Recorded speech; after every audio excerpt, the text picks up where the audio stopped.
This is our fourth program in the Science Wizard Retrospective series. Jake, Wizard 4, will be sharing his thoughts about Don Herbert, Wizard 3. Jake, during our first show, you covered a lot of ground about Don. In this conversation, I'd like to keep it more open-ended and just go with the flow of your memories about Mr. Wizard. So share with us some of your recollections about his contributions to your own development as the fourth science wizard. Well, thank you, Bob. I appreciate it. I don't know how many people in their career have life-changing points, make a 90-degree turn to the left. I was always a scientist, always interested in science, mainly because of Mr. Wizard. I saw him in 1950, or the early 1950s. I don't remember what. He started in 51, I think. So somewhere around there, I saw him on television on Saturday mornings on NBC and watched that religiously. And I dreamed that I would be the kid there on TV. Wouldn't that be something? And get to blow things up and do stuff. And someday we'll go over the whole way I got from point A to point B with Mr. Wizard. But it was life-changing for me. And that was in the early 1980s, I guess, when I made the big shift. And Mr. Wizard, as I mentioned before, started in 1950. He was a radio announcer, and he was a frustrated actor. He wanted to be a stage actor, and he did do some plays, I think with Ronald Reagan's first wife, President Reagan's first wife. He was, before she was married, he starred with her on some off-Broadway or Chicago area stage performances and got to know her and became friends with yet-to-be President Reagan. And they worked together over the years on various projects. I do remember one time, the first time I was in his studio out in California, I was kind of nosing around in his shop because you like to look at the tools and things, and I noticed over there on the telephone, they had 10 buttons, quick dial. And number 3 was Ron and Nancy. And I went, oh. I wanted to push that button to say, hello. I never did. But probably one of the sweetest days in my life was the day after I was working for him. I came out, and there was a telephone, and the stickers had been changed. And there was Ron and Nancy at number 3, and down at number 10 was Jake. And I thought, okay, that's it. I've arrived.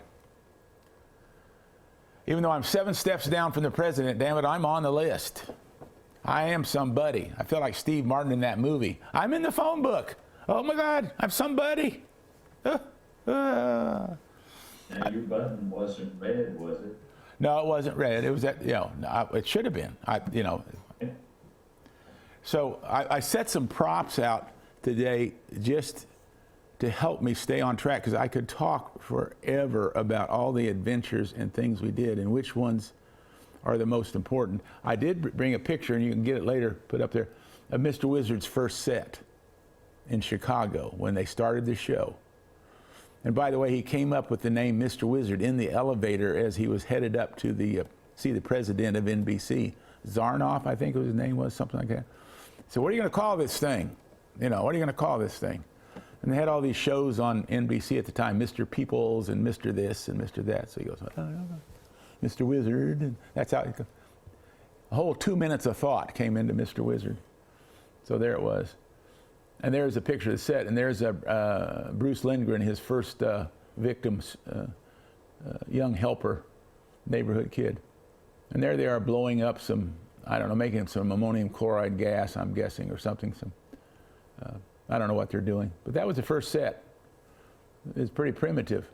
And the neat thing about that set is they shot it live to film, kinescope, I guess, Ben. They shot it live, so it was one take. I mean, because they had 3 hours in the studio, both in Chicago and New York, when they did it at Rockefeller Center. They had 3 hours set aside. So he had to get in, set up, shoot it, take it down, and get out in 3 hours. So it was like no time for we got it. They'd rehearse it a little bit, but I said, goodness sakes. And he had to take everything to do the show in a taxi cab. So up there in the attic somewhere, I've got these big black fiber boxes like oversized suitcases that everything had to fit in those suitcases. He had like 4 of them, and they would get 2 cabs, hail 2 cabs from his office, run over to NBC, get on the elevator, go upstairs, unpack the suitcase, set it up, and they'd be and the people in the studio would be setting up the set, and then he had to do it and get it done and get out. So that's kind of the way we've run that business over the years. I try to get things done in one take Jake, but sometimes that works, sometimes it doesn't. Anyway, so that was the picture there of the set. Here's a Mr. Wizard chemistry set. Oh, this is gold, handy Andy chemistry lab. Boy, I wanted this when I was a kid. Oh, these are expensive because it came in a metal box. You know, it was sweet. You could change the world with the stuff that went on inside that chemistry set. And up in the collection, we have samples of all of his kits. As a matter of fact, I was going to get it out for this, but it's wrapped up in acid-free stuff. I've got kit number 1, Mr. Wizard's early science kits, the very first one. I've got kit number 1, the sample that he had. And then we ought to give that to some museum or something someday. But there were all sorts of products of his back in the day. And every kid in the United States wanted to have a Mr. Wizard chemistry lab because you could take over the planet with that. One of my other prized possessions is this beaker. This is what Don used to give away. It's got his name. It's got the original Mr. Wizard logo. Mr. Wizard with a little lightning bolt through it right there. And this is precious. I keep this on the mantle. That's why it's kind of dusty. This is a rare piece. But somewhere he got these etched. I remember going into his lab, his storeroom outside his lab, looking for some test tubes. Well, back in the 50s, he was so popular that he called, I don't know, in Corning, Glassworks, whoever, and said, I need some glassware for the Mr. Wizard show. And he was going to buy them, but they said, I need some odd stuff. They sent him their entire catalog, like a garage full of glassware, every test tube, beaker, size, and it was just like, holy moly. Well, of course, the president of the company was a Mr. Wizard fan. As long as, you know, you use the label right there, label of the company, you know. So he had an ocean of glass, of which I've got some. And he had some, I collected retorts. I have a retort collection. A retort, if you've ever seen chemical warfare on the military, there's a crossed retorts, the sign. You know, it's a glass bowl about this big around with a little sidearm that sticks out, an old chemist retort. And Don found out that I collected those for whatever reason. So one day he gave me a present, I don't know, his birthday or Christmas or whatever, and he had this big grin on his face like, oh, he's gonna love it, he's gonna love this, he's gonna love this. And here it was, right here. And I thought, well, what, a roll of film, right? And he said, Jake, this is mine, I'm gonna let you have it now. I said, well, what is it? And we'll get a close-up of it later. But I think it's the world's smallest retort. It is about an inch long, tiny little piece of glassware. And I thought, well, isn't that a cute little thing? What in the world would you use that for? Well, they were used to clean smoking pipes. You'd put some sort of alcohol in there or something like that, and then stick the stem up inside the pipe and heat this up with a thing, and it would boil. And he used something like this when he was a bomber pilot in Italy during the war. He flew 56 missions, and he smoked pipe. And I guess, you know, when you're over there, you have to make do with what you need to do. And so they had all these things they did, like they made their own solar shower, the officers, and made a solar shower, and they went to all this trouble to get this sun to heat the water because they had to take cold showers all the time. They wanted hot water. They invented all this stuff. And so he gave me his retort right there, about 1 milliliter. So anyway, I've got that. And it was the look on his face when he gave it to me. It was like he was just couldn't wait to see the look on my face. Another thing he gave me was his signature experiment, of course, is getting an egg into a milk bottle. You know, you put a piece of burning paper in the bottom of the bottle and then set an egg up on the top, and the heat pushes air out, and then that, as it cools inside, it makes a partial vacuum, and air pressure pushes it in. So when I decided, I think when he decided that I was going to be the next wizard, he never said it out loud much, but I did a show on Fox called Jake's Attic, and he was so proud of that. He flew to my hometown and went to the local station, and I've got the video somewhere how he said, now Jake's helped me all these years, now I'm going to turn around and help him with his new thing. And we called it Jake's Attic, was the show. And Don, I don't know where he got a solid metal milk bottle. I have no idea where he got that. I think it's aluminum, solid aluminum milk bottle. And he had my logo of the show put on it. They're pretty cool. So I suppose when I croak, they'll put my ashes in here. Yeah, put the top on top of it. That's what I was thinking. I don't know.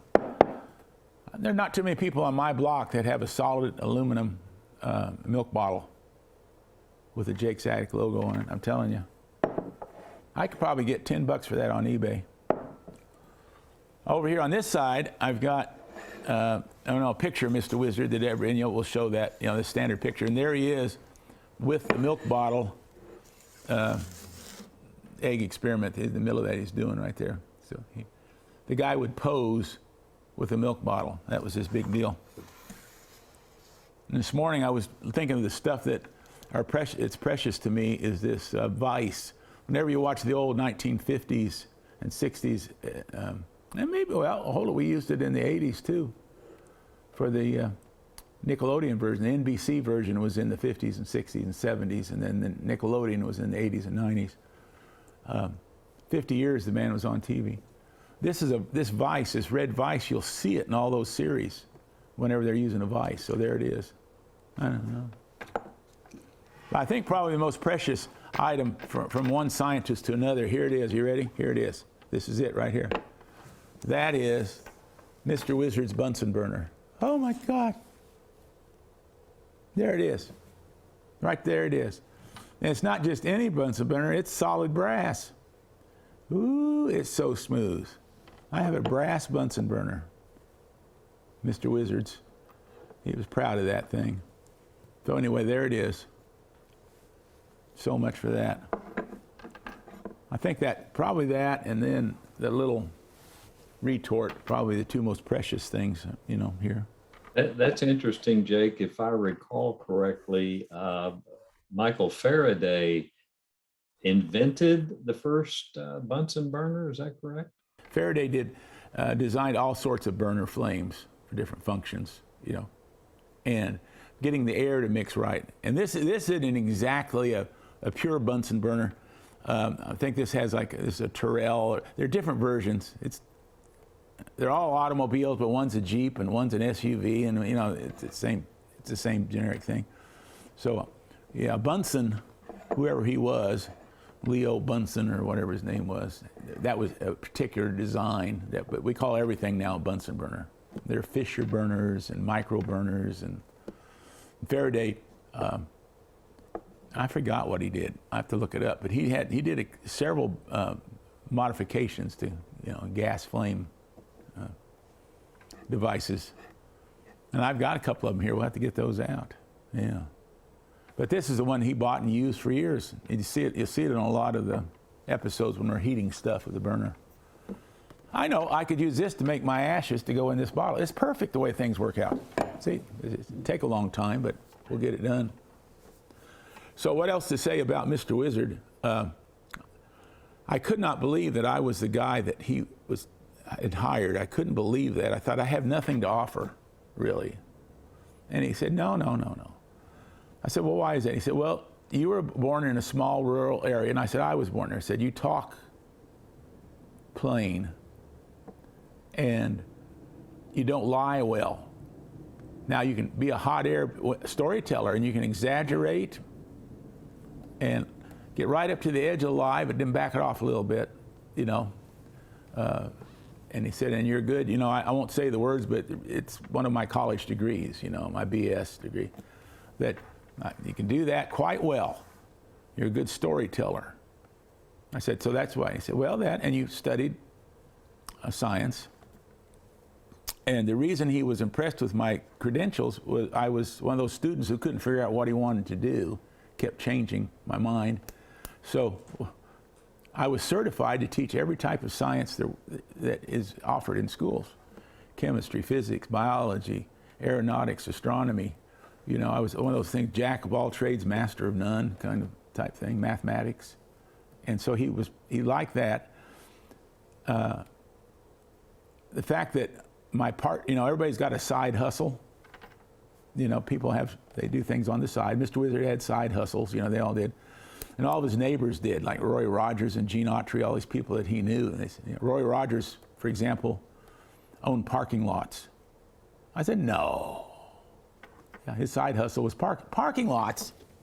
And I thought, that's kind of a joke. He said, and they looked at that dinner party where he was at, he said, what do you think a parking lot's worth in downtown LA? And I thought, oh, yeah. Yeah, good for you, Roy. What's up with that? So my side hustle, I was a building contractor, had my contractor's license, but I did historic restorations and also built museum exhibits. And I love science museum exhibits. So the fact that he and I both appreciated a bandsaw, you know, and coping saws and tools, and we loved to build stuff. You know, we all had the stories of, what's this scar? Well, I almost cut my finger off there. You know, we had this. So we enjoyed that. And he and I would go to the hardware store or the lumberyard, and we just walk around like we were shopping for Christmas. Wouldn't it be nice? Oh, look at this new saw. You know, we go, oh. We'd pick up a set of wrenches and just kind of rub them like they were fine caviar shampoo. Oh, smell that vintage. Oh, that's good.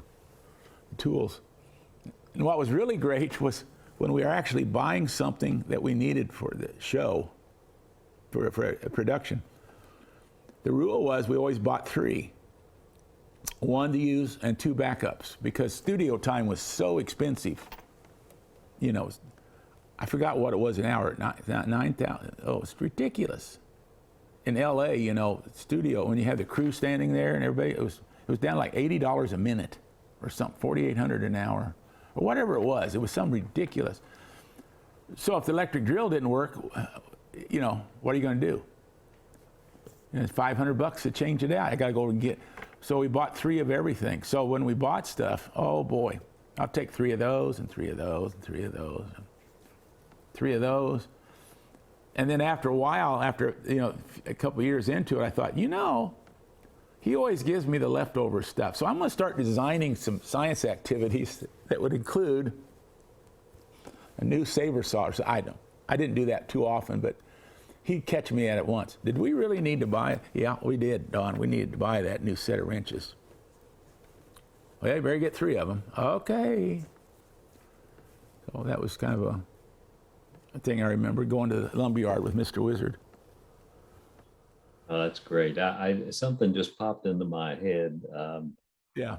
And there's a picture over this shoulder, and Don is holding up a lizard. Sometimes we think that all you guys do is blow things up, but obviously after so many shows, he was diversifying his content. Can you tell us about some of the activities he did that weren't necessarily with flames and explosions?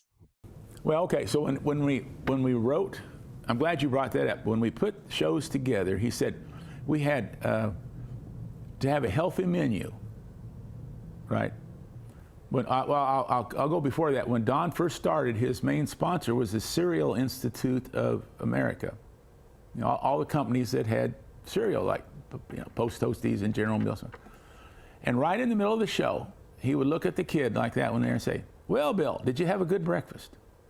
Because, you know, if you're going to do science, and you know, a breakfast consists of, and he said the same thing, back then it was red meat and white milk, you know, whole milk and all that stuff would give you heart. But he'd go down this list, right in the show. And they'd do this little commercial for eating cereal as conversational. But the idea that you need to do this. Have healthy diet. Yes, Mr. Wizard. Okay, and then they get back into the science. So he kind of took that over to what are we going to do in each show? And each show had to have a spectacular, usually blowing something up or whatever it was. And then how it works would be something, how this works, or everyday magic, or a science thing. And how about that? So we had several categories that we would do. And everybody remembers the spectaculars, of course, or how it works. And so like a how it works I made a model of a just normal key lock, but imagine taking a cylinder out of a door and slicing it in half and then making it big. And you could see the key go in and make the pins move up and down. So that would be like a how it works episode. So when you saw the new stuff, it was us saying, we need to fit the overall umbrella. It was the science of everyday living. And that was a take back to Faraday. Back in the day, there was there still is, pure and applied science. And you still see that. What was the movie? What's the show? Big Bang Theory. You have the theoretical physicists and the experimental ones. And the theoretical, we are the real people, we think. And then the experimental, you are the grubby people with the knuckles, dirty knuckles. You do the hardware. That barking between pure and applied or theoretical and experimental, I don't know what. But some people butt heads on that, or they think there is a big deal about it. And depends on who you're talking to, who's the more informed, I guess. But Don leaned towards the applied science. He said, and I apply it to not the cure for cancer or getting to the moon, just the science of everyday living. So that was what we tried to stay under, was just stuff you'd interact with every day, the science behind it, stuff every day. So you notice we didn't really get into deep space theory, or a little bit, occasionally, but mostly it was just stuff, around the house, the stuff you interact with. Well, like you said in the overview show, you would watch Mr. Wizard when you were young, and then you would try to replicate those experiments. And so that turned a lot of kids on to science, because they could go to the kitchen and, do science right in their kitchen. Oh, yeah. Growing crystals. I mean, just on static electricity stuff. I'd go around shocking the cat once I learned how to do that. I just prayed for my dad falling asleep in a chair, so I'd go up and zap his nose, pow, a little charge, that sort of thing. Yeah, no. Then making me a critical thinker, because I had to figure a lot of little side issues out, I got the general idea from Mr. Wizard, but then I had the reality was I don't have exactly what he had. Can I make it work with what I've got, And that was probably one of the most precious gifts I got from him. But he was beloved everywhere we went, and when I went with him on lectures and stuff, there were just thousands of people, hundreds of people. Mr. Wizard, he was an icon, and the world has changed. When he was the cheese, there were only 3 networks. Well, I guess PBS was in there too at that time, but it wasn't as widespread as it is now. But ABC, NBC, and CBS, that was it. Most cities had 3, and some cities only had 2 of those. When I first started watching TV, TV came on at 4 in the afternoon and shut off at 10. And one channel, was it NBC, was on at 7 in the morning.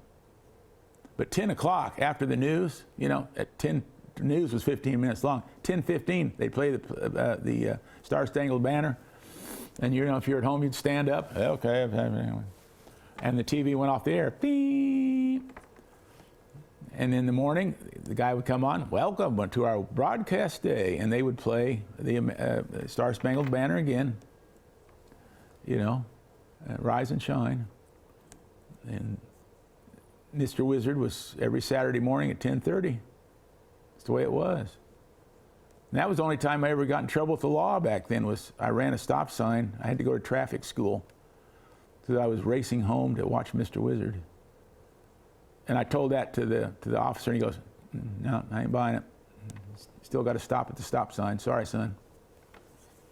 Dang. Traffic school. Because of Mr. Wizard. Yeah. I think that it would help us better understand. You've certainly described your relationship with Don and the closeness, and I can tell that you obviously miss him a great deal. And you've hinted at this, but can you point out some specific traits that you inherited or that you took on because you saw that they were so successful for him? I know you like to have students in your studio when you do some demonstrations. Was that a direct result of working with Mr. Wizard? There's so many. Well, let me preface before him dealing with kids with, his life wasn't always roses. I mean, in that entertainment business, that's murderous. We love you today, you're gone. Contract's over, you're out. It was like walking on hot coals. You had to know the thing. And I asked him once, how do you stand the pressure of this? It's high pressure, and if you mess up, if you make a mistake, the press will crucify you, and then you have to look good all the time, and everything has to be just so. He said, pressure. Well, he got sued once.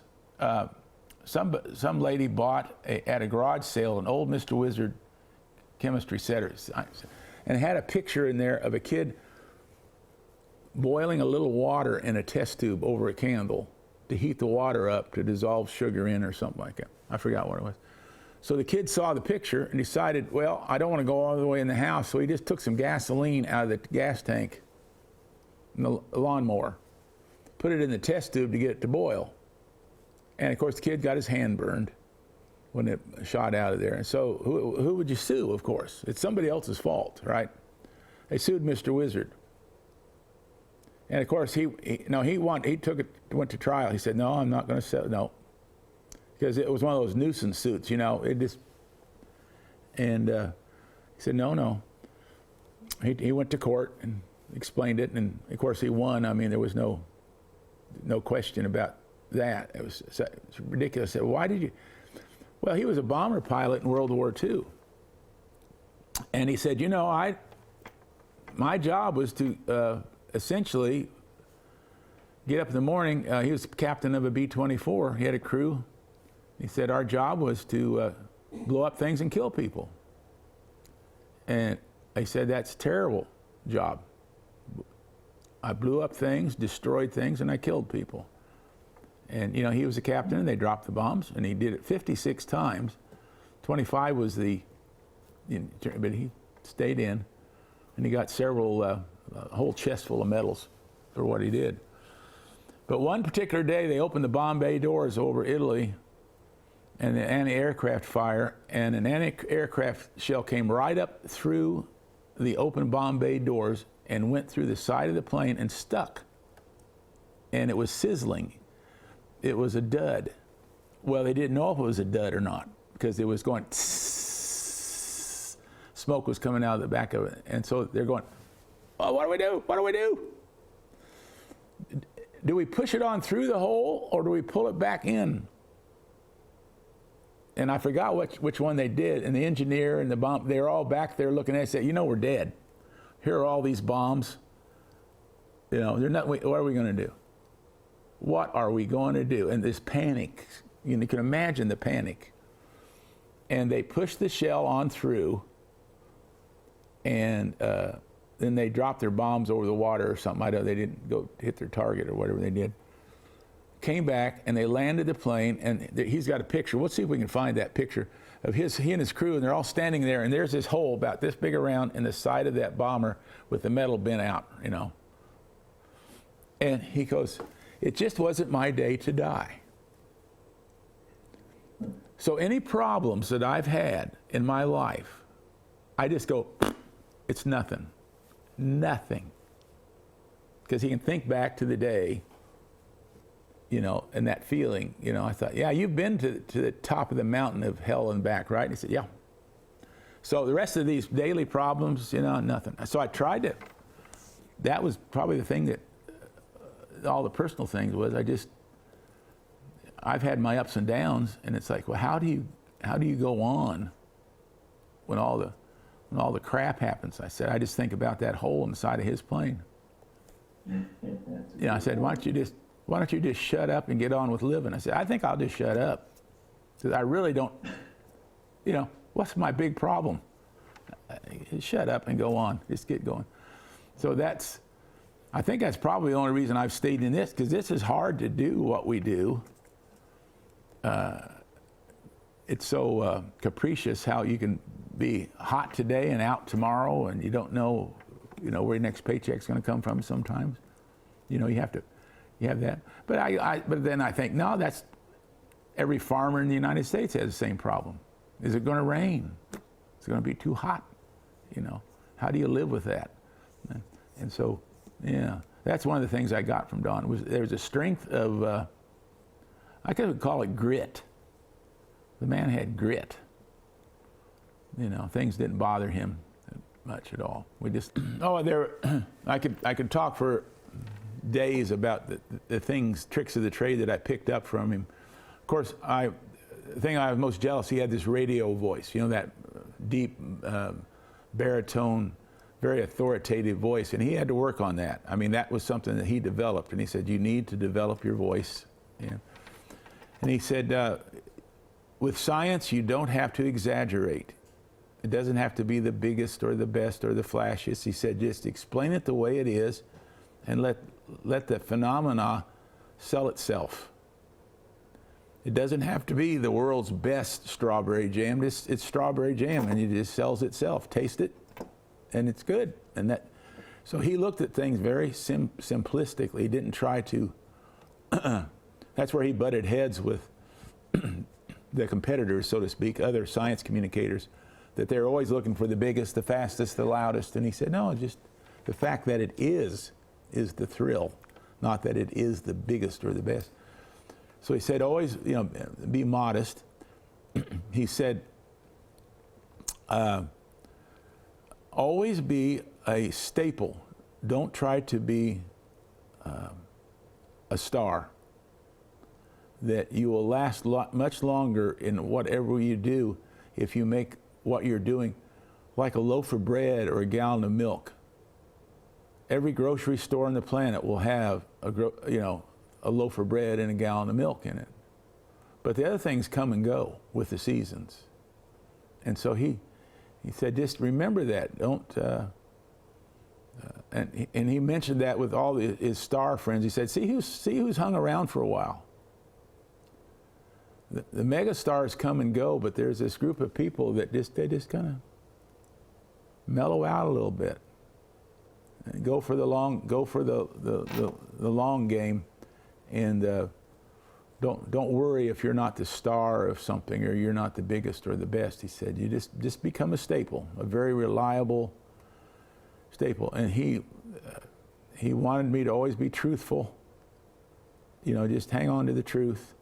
And he was a deeply religious man, but he didn't wear it on his shoulders. He said, I'll wear it on my actions and the way I treat people. So he never carried a grudge, and he wouldn't blame anybody for anything. He never carried a bad memory or just. It seems like, at 9 o'clock at night when he went to bed, that's over. We're done with that. Tomorrow, new day, moving on down the road. Every day is a gift, and he lived very humbly. You know, he lived in Hollywood Hill, in a canyon, in a very modest house. You know, in a very ritzy neighborhood, but he drove an old Buick station wagon. You know, he could have had a Rolls Royce or whatever. And he said, no, I'd just soon spend my money. And he loved to go walking in the mountain. He loved to spend his money seeing the planet and doing things other than the trappings of being a. So that was the best, and he was very precise in what he did. You never sent him a rough draft. No. You know, punctuation should be done right. The first, I mean, just send it to me right. Whatever, just not fancy. Just, and everything we did that came out with Mr. Wizard Studio on it, you know, if I had a letter, he'd read it, and then he would hold it up to make sure. He said, "Now, how does that look? The margins, does that look good?" You know. Just, he didn't want it fancy, but he just wanted. And he was the one that, and he told me this once. He said, "Well, do you like pizza?" I said, "Yes, I do." He said, "So, how many hairs would you allow to be in your pizza from the kitchen?" And he said, and I said, "Well, none." He said, "Exactly. No hairs." And it was like, "I got you, man." He said, "You know, if you have one little hair in the pizza, it kind of puts you off a pizza. You know, I don't think I won't even go to that restaurant ever again. One little hair." So I said, "Yeah. You have to be very careful that whatever you present to people isn't accidentally a hair in their pizza." And with that, Jake, we're approaching the end of our time, and I want to pose one more question or offer to you. Do you have any final thoughts before we close? What a blessing it was to work with an icon. He was an American icon, even though it wasn't world-changing or anything. People adored him in that part of the century that he was present. Mr. Wizard was an icon. And you look at every once in a while, even today, people will refer to that.